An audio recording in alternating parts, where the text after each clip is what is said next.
Islam. Nah, kami akan membedah konsep gender dan bagaimana Islam mengajarkan kesetaraan yang luhur.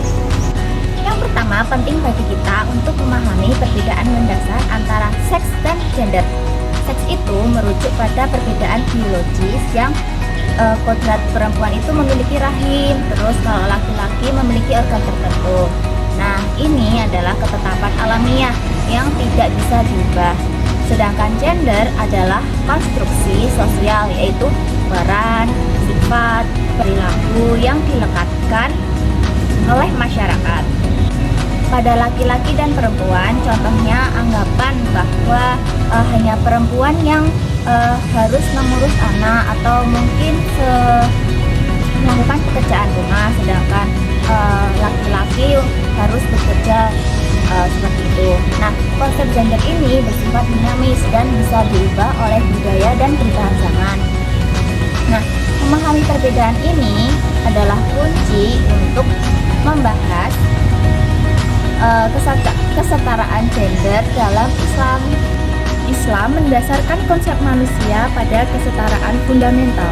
Allah Subhanahu wa Ta'ala berfirman bahwa kita semua diciptakan dari jiwa yang satu atau nafsu wahidah. Ini menunjukkan asal-usul kemanusiaan kita adalah sama.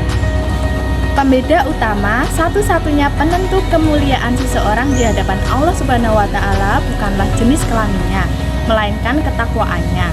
Konsep ini secara langsung menolak segala bentuk diskriminasi gender. Pria dan wanita sama-sama dibebani perintah agama dan akan mendapatkan ganjaran yang setara. Banyak pandangan gender yang dianggap Islami sebenarnya adalah konstruksi budaya dan patriarki yang keliru. Islam memberikan hak penuh pada wanita untuk berpolitik, berdagang, dan menjadi ulama. Seperti yang dicontohkan pada masa Nabi, Islam memang mengakui adanya perbedaan peran dan tanggung jawab, seperti tanggung jawab nafkah pada suami, namun perbedaan ini adalah komplementer, bukan hierarkis. Perbedaan peran tidak boleh digunakan untuk merendahkan martabat atau membatasi hak salah satu pihak. Nah, selanjutnya bagaimana cara penerapan kesetaraan gender dalam Islam dengan sesuai prinsip keadilan. Nah, yang pertama yaitu adalah kesetaraan gender dalam hal mengenyam pendidikan, tentunya baik wanita maupun pria memiliki hak yang sama dalam mengenyam pendidikan. Tidak ada satupun aturan patriarki dalam dunia pendidikan. Yang kedua, kesetaraan dalam pengelolaan keuangan dalam keluarga, tentunya dalam wanita maupun pria sama-sama setara tingkatannya dalam pengelolaan keuangan keluarga. Yang terakhir adalah kesetaraan dalam berpendapat.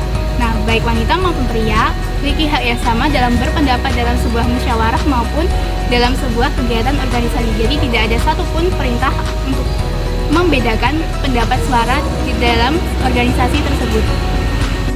Nah, jadi dapat disimpulkan baik pria maupun wanita harus sama-sama bisa menghargai pendapat satu sama lain, saling menghormati supaya kesetaraan itu terjadi dan tidak ada ketimpangan kewenangan. Dan yang kedua, tentunya sebagai manusia makhluk Tuhan adalah makhluk sosial, harus saling tolong menolong dan tidak ada satupun ketimpangan perbedaan dalam hubungan sosial. Mari kita simpulkan, konsep gender dalam Islam adalah tentang memuliakan pria dan wanita secara setara di hadapan Allah. Islam menjamin hak dan tanggung jawab yang adil, melawan diskriminasi budaya yang menyempitkan peran. Dengan memahami teologi yang benar, kita dapat menerapkan kesetaraan gender yang adil, yang menghormati fitrah, dan yang berorientasi pada ketakwaan dan kesejahteraan umat atau maslahat. Terima kasih. Wassalamualaikum warahmatullahi wabarakatuh.